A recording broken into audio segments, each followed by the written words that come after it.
Španielské vtáčiky patria medzi obľúbené jedlá tradičnej slovenskej kuchyne. Pripravte si ich spolu so mnou, vo vnútri ukrývajú vajíčka, slaninku, uhorku aj mrkvu.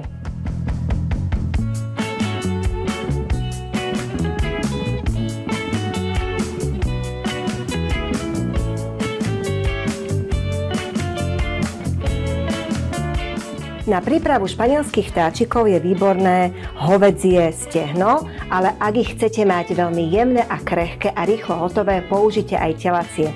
Ja som si už plátok krásne naklepala na tenko. Teraz ho posolím, aj okorením, aj z druhej strany.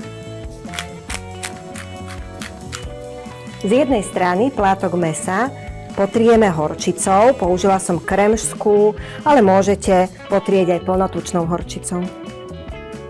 A teraz si plátok naplníme. Začneme plátkami slaniny. Môžeme použiť aj 2 plátky, aj 3. Do stredu uložíme mrkvu, ktorú sme si predvarili a nakrájali na takéto štvrtinky. Kyslú uhorku, vajíčko, to sme si vopred uvarili, vychladili, ošúpali, plátky cibulky. My sme si vyklepali veľký plátok mäsa, tak použijem ešte jednu mrkvu a môžem ešte 1/4 vajíčka. Teraz si plátok zatočíme, najskôr prekryjeme z bokov a teraz pekne vyrobíme kapsičku. Aby nám plnka zo španielského vtáčika nevypadla, tak si pekne mäso previažeme nitkou. Začneme z tej dlhšej strany a potom vytvoríme takýto previazaný batvoštek. Nakoniec ešte zaviažeme. Naplnené a zabalené kúsky mäsa teraz obalíme v hladkej múke z každej strany. Oklepeme. Do panvice nalejeme asi 3 lyžice oleja, necháme rozohriať. Mäso opečieme z prúdka na rozpálenom oleji z každej strany.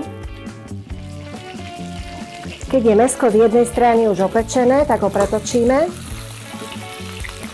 aby sa rovnomerne opieklo zo všetkých strán. Opečené mäso posypeme červenou paprikou, podlejeme vodou,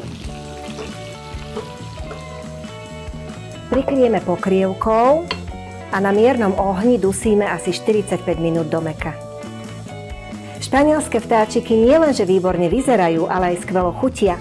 Podávajú sa napríklad s tarhoňou aj so šalátom. Tisíce ďalších skvelých receptov nájdete na našom portáli varecha.sk a ďalšie dobroty pre vás chystáme aj v našom mesačníku Varecha.